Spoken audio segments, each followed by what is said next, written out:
பிதாவை நாங்கள் நன்றி செலுத்துகிறோம்.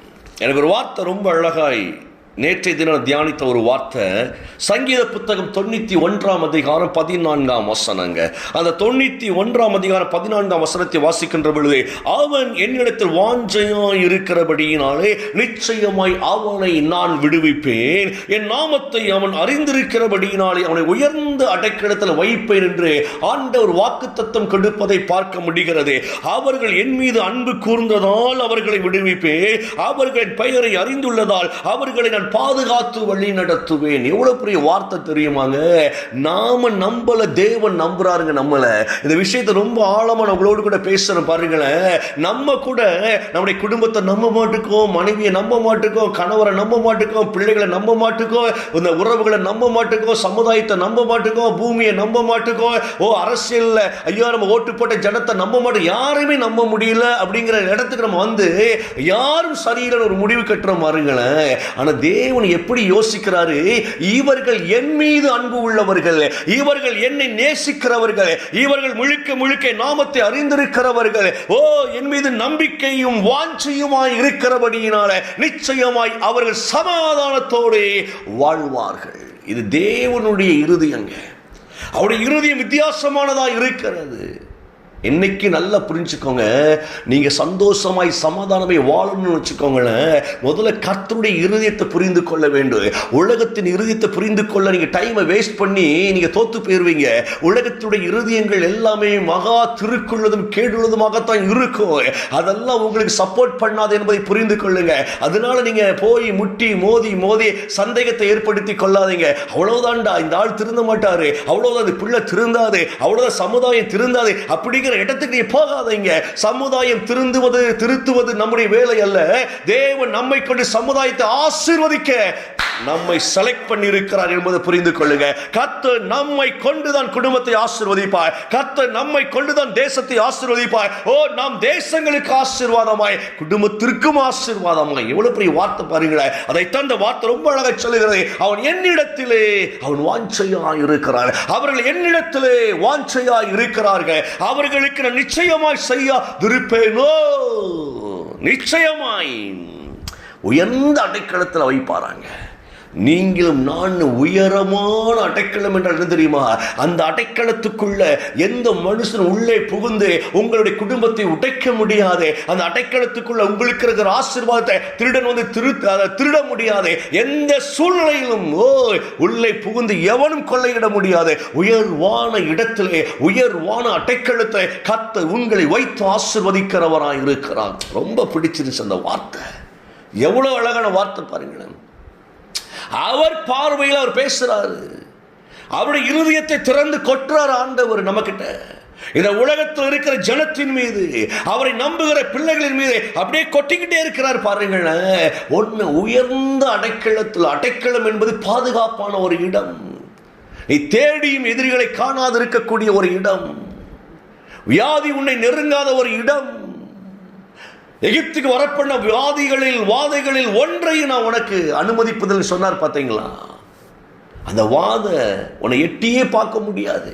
வாத ஒன்னை தேடி டயர்டாயிரும், வியாதி ஒன்னை தேடி டயர்டாயிரும். ஐயா, இந்த நாட்டிலிருந்து கிருமிகள் பரவிட்டு, இந்த நாட்டிலிருந்து வைரஸ் பரவிட்டு, அது எங்கிருந்து எழுப்பினாலும் சரி ஓம் பக்கத்தில் வர முடியாது. உன்னை தேடி தேடி அது டயர்டாயிரும்.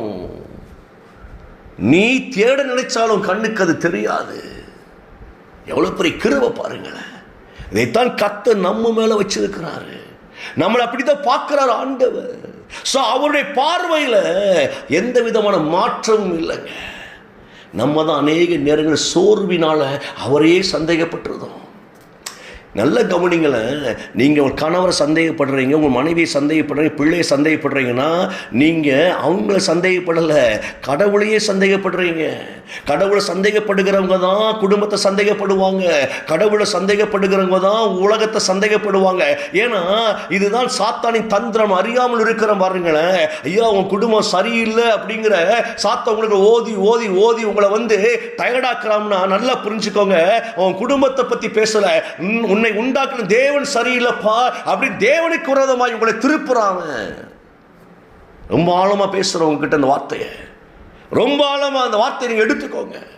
நீங்க யார் மேலாவது கோபமோ வைராக்கியமோ கசப்போ மனத்தாங்களோ இல்ல ஏதோ ஒன்றை நீங்கள் எதிராக நீங்க நினைச்சுக்கிட்டு இருக்கீங்கன்னா நீங்கள் தேவனையே மறுதலித்துக் கொண்டிருக்கிறீங்க அப்படிங்கிறத நாம் அறிந்து கொள்ள வேண்டும். என சாத்தானின் தந்திரம் இது. நாம் அறியாமல் நிறைய விஷயங்களை தேவனுக்கு விரோதமாக நம்மளை அப்படியே திருப்பிக்கிட்டே இருக்கிறான். இதில் தான் ஞானம் தேவை, இதில் தான் தேவனுடைய புத்தி தேவை, தேவனுடைய அந்த பார்வை நமக்கு வந்துட்டுன்னு வச்சுக்கோங்களேன், இவை அனைத்தும் நமக்கு சாதாரணமாக தெரியுங்க. நீ பயப்படாத, நீ கலங்க வேண்டிய அவசியம் இல்லை. என் பிள்ளை என்ன மார்க் வாங்க இன்னைக்கே போட்டு நீ தூங்காம கொள்ளாம வாழ்க்கையை இழந்துடாத. உன் பிள்ளை ஆசீர்வதிக்கப்படும், நிம்மதியா தூங்குங்க, சந்தேகப்படாதீங்க. ஐயா படிக்கவே மாட்டுக்கானு, புக்கை தூக்கிட்டு தூங்கிக்கிட்டே இருக்கிறானு, புக்கை திறந்து வச்சுக்கிட்டு ஐயா வேற என்னத்தையும் உள்ள வச்சு நோண்டிக்கிட்டு இருக்கிறானு. நீ ஜெபத்தில் தேவனோட ஐக்கியப்பட்டு கொண்டே அவ்வளவுதான். நீ கர்த்தரோடு கனெக்ட் ஆகி ஆண்டவருக்கு சொன்னீங்க, ஆண்டவரே உயர்ந்த அடைக்கலத்தில் உண்மையும் சந்ததி வைப்பேன் என்று இந்த வார்த்தை நான் விசுவாசித்து பேசுகிறேன். எவ்வளவு பெரிய வார்த்தை தெரியுமாங்க அது.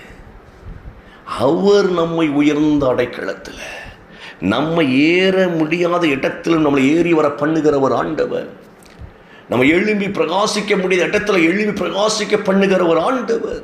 நீங்க வேதத்தை முழுக்க திருப்பி பார்த்தீங்கன்னா ஆழமான ஒரு சத்தியம் தெரியும். என்ன தெரியுமா? கர்த்தரே அவர்களை நடத்தினார், கர்த்தரே அவர்களை நடத்தினார். எவ்வளவு பெரிய வார்த்தை பாருங்கள். ஊழை இடுகிற சூழ்நிலையில் மத்தியில் கர்த்தர் அவர்களை தெரிந்து கொண்டார். எவ்வளவு பெரிய வார்த்தை அந்த வார்த்தை. உலகத்தில் போராடி கொண்டிருக்கிற இடத்துல நல்ல கவனிங்க, தேவன் நம்மளை எடுத்து நடத்துகிறாராம். இதெல்லாம் நீங்க மைண்ட்ல அப்படி ஏத்துங்க. அவர் அடைக்கலமாய் இருக்கிறவர், உயர்ந்த அடைக்கலமாய் அவர் இருக்கிறவர். அவர் உயர்த்திட்டார்னா உங்களை கண்டுபிடிப்பதற்கு, உங்கள்கிட்ட அப்பாயின்மெண்ட் வாங்குவதற்கு ஒரு மனுஷராலும் வர முடியாது. கூட்டம் கூட்டமாய் வருவார்கள். எல்லாருக்கும் நீங்கள் ஆசீர்வாதமாக இருப்பீங்க, எல்லாருக்கும் ஆசீர்வாதமாக இருப்பீங்க. உங்களுக்கு எதிராக ஒருத்தர் வருவான், நினச்சிக்கிட்டே வருவான் கவுத்துறதுக்கு. ஆனால் அவனால் உங்களை தொடக்கூட முடியாது, உங்களை நெருங்க கூட முடியாது. ஏன்னா நீ உயர்ந்த அடைக்கலத்தில் நீ பாதுகாப்பாக இருக்கிறாய். உன்னை சுற்றிலும் கர்த்தருடைய வல்லமை பாதுகாப்பாக இருக்கிறது. கேரித்தில் போய் தேவன் வந்து எலியாவை ஒளிய சொல்லும் பொழுது அவர் என்ன வழி இல்லாமல் ஒளிய சொன்னார்? இல்லை, அவரால் அந்த எலியாவை காணாமல் போக பண்ண முடியுமே, காணாமல் போக பண்ண முடியுமா? உபதி அதைத்தானே சொல்றாரு.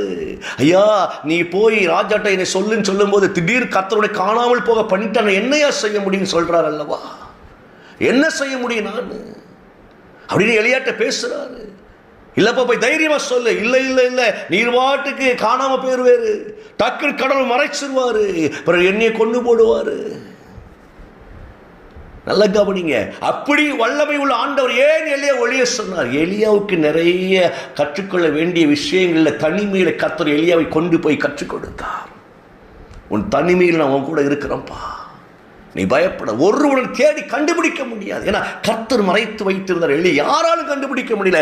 எலியாவாகவே வெளியே வாரார், அவ்வளவுதான். கர்த்தர் சொல்லி, எனக்கு கருவன் தேவ பிள்ளை, அவர் உயர்ந்த அடைக்கலத்தில் உன்னை வைக்கின்றத நீ காண்பாய்.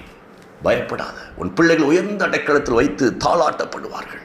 பாதுகாப்பு உனக்கு உன் சந்ததிக்கு உண்டாயிருக்கும். உன் வேலைக்கு பாதுகாப்பு உண்டு, உன் தொழிலுக்கு பாதுகாப்பு, ஊழியத்துக்கு பாதுகாப்பு உண்டு. பயப்படாதே. தகப்பனே, பிள்ளைகள் இப்படி கரத்தில் ஒப்பிக்கொண்டிருக்கிறேன் ஐயா, இயேசுவின் நாமத்தில் பிள்ளைகளை ஆசீர்வதிக்கிறேன். தொடர்ந்து பெரிய காரியங்கள் செய்வீராக. இயேசுவின் நாமத்தில் ஜெபிக்கிறேன் நல்ல பிதாவே. ஆமென், ஆமென்.